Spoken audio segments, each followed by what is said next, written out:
Hey guys, nandito ako ngayon sa dati naming offices ng Manalo K9 sa San Martin, Angono. At randomly may dumaang lalaki na may dalawang bibi. May dalawang bibi siya. Ano kayang gagawin niya dun sa dalawang bibi na yun? Ito naman ang aking dalawang bibi, si Logan at si Lagerta. Ayan ang maglolo. Maglolo yan. Kasi ang tatay ni Lagerta ay si Bukol. Si Bukol nga pala may mga puppies ngayon, no? Ang cute ng mga puppies, mga Belgian Malinois na pure. Pero ito kasi ang nanay nito, hindi Belgian Malinois, kundi Caucasian Ovcharka. Ay hindi, ano na pala to? Apo na pala sa tuhod ni Logan ito. Ito ay apo na ni Bukol. Nanay niya ay si Tatiana, yung ating Caucasian Ovcharka. Ay hindi, mali na naman. O, ang nanay nito, teka, nagkuguluhan na nga ako. Ang nanay ni Lagerta ay Siberian Husky, si Margaret. Ang tatay niya ay si Ragnar na anak ni Bukol. Ayun, tama na yun. So, ito ang promotor ng lahat. Up here, si Logan. Ayan, si Logan boy ko. Ang aking personal dog, family dog. Mahal na mahal namin yan. Ayan. And syempre, alaga silang pareho ng Super Dog Nutrition SDN 42. The best dog food in the multiverse. Hindi ko lang sila napapaliguan ngayon, no? Although summer, kasi sobrang healthy naman ang skin nila, eh, oh. Ayan. Ito si Lagerta. I think 1-year-old na ito ngayon. Parang ganun, o magwa 1-year-old. Ayan. Kasing laki na sila ni Logan na lolo niya sa tuhod. Kita niyo yung mata niyan. Ayan. Para sa mga nakita kay Lagerta when she was brought here, ang liit-liit niya, no? Ngayon, ganap na aso na siya. Anyway, nalipat na nga po natin yung offices natin sa Manalo K9 Meta Animals from here to Manalo Resort Hotel doon sa Sitio Tutulo, Barangay Mahabang Parang, Binangonan, Rizal. And soon din, yung ating mga kennels and breeding and dog training facilities mula sa Barangay Barangay Makamot papunta sa Barangay Mahabang Parang doon sa Manalo Resort. So ito, wala na pong tao dito, pero pagka weekdays nandito pa rin naman yung ating mga IT, yung mga information technology people. Silipin po natin. Ayan ang offices natin. Wala nang laman. Ayan, nag-echo-echo na. Pero eto, may aircon. Ayan, may lalagay pa natin doon sa isa sa mga hotel rooms natin, doon sa Manalo Resort Hotel. Kasi 8 rooms pa ang walang aircon doon. Eto pa pala, meron pa tayong aircon. Dito yata yung room ng mga IT.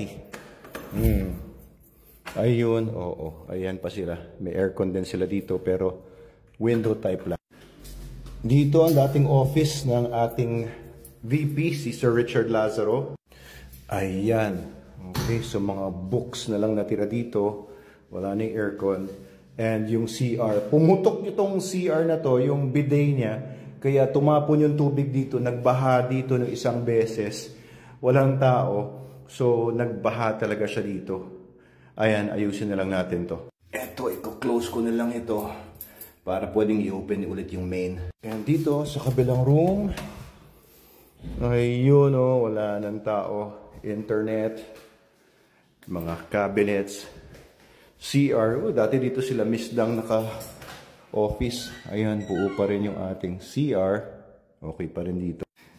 So, binigyan ko na kayo ng tour. Baka po kasi ibenta namin to. So, this house na ginawa naming office ay for sale. Ayan, pwede nating i-for sale ito kasi wala nang ibang paggagamitan. Iniisipan namin ni Mrs. kung anong gagawin namin dito, baka patirahan namin.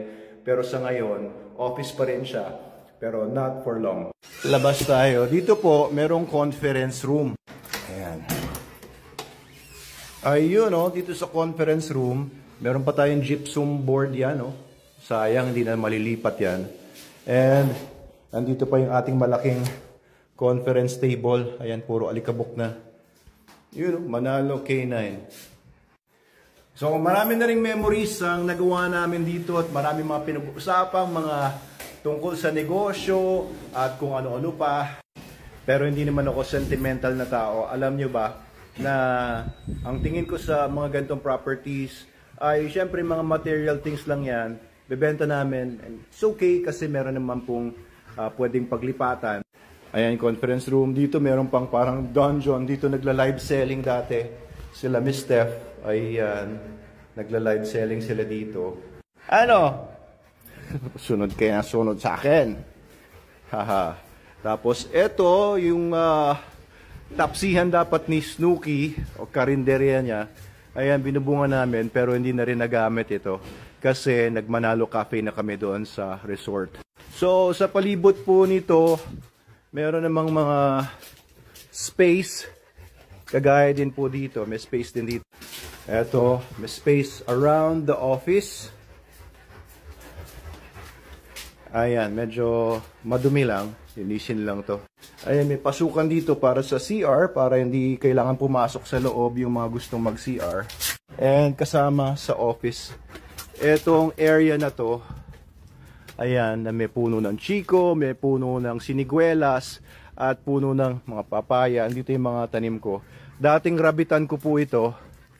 Ayan, kasama ito sa 300 square meter lot ng office na pwede namin ibenta.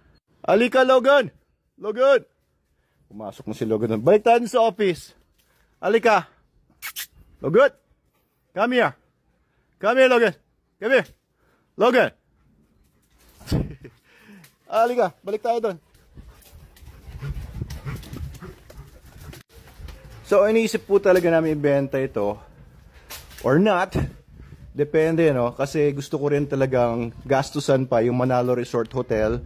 Gusto namin maglagay ng iba pang swimming pool doon, glamping area na maayos, iba pang mga CRs, iba pang mga facilities and amenities. Or, kukuha po kami ng mga investors.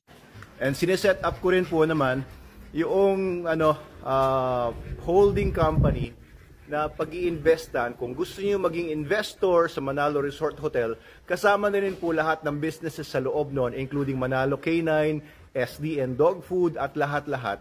Pwede po kayo mag-invest in our holding company. And nakaangkla doon yung 17 hectares na loteng sinasakupan ng buong resort. Kasama yung original naming property doon na 1.6 hectares. So as you know, it's a very big project. Yung dog school namin, ililipat nga namin doon sa vacant area na dating poultry houses ni Mr. Pumarada. Nandun na po lahat ng businesses namin. And we'll be developing the hotel, the resort, at kung ano-ano pa ang ang tawag doon, zip lines, maglalagay tayo ng mga rock climbing walls, maglalagay tayo ng mga iba-iba pang mga pwedeng pagkaabala ng mga tao, sangyupan, food park, maglalagay po tayo ng overlooking restaurant, at kung ano-ano pa, mga sports facilities. 17 hectares po yun, napakalaki. So if you want to invest, message po kayo sa akin, and it's going to be a very, very beautiful facility. Ngayong pangalang, di ba, nakita niyo na siguro sa videos ko, sobrang successful siya to begin with, dahil sa sobrang daming taong mga nagpupunta na rin and tumatangkilik, kahit na hindi pa ganun kalakas yung marketing namin. Basically, sa social media lang kami nagmamarket. Pero ang lakas po niya ngayon. And there are a few investors na nag-express na ng willingness na mag-invest. Kaya, ayan, hindi naman kayo nag-iisa. So, we'll be opening the business up, no? All our businesses up for investors. And antabayanan niyo po yan. Mag-message na po kayo sa amin kung gusto niyo na mauna. So, if you're into dogs, resorts, hotels, ayan, baka gusto niyo po mag-invest. It's a very good project. Pero itong property na ito, gusto kong ibenta. And as well as yung property namin sa Tanay, that's another 1.5 hectares sa tabi ng Marilake, malapit sa Martesem. And also we have a property din sa Makamot, mga 1,500 square meters po yun. Binebenta din namin if you're interested.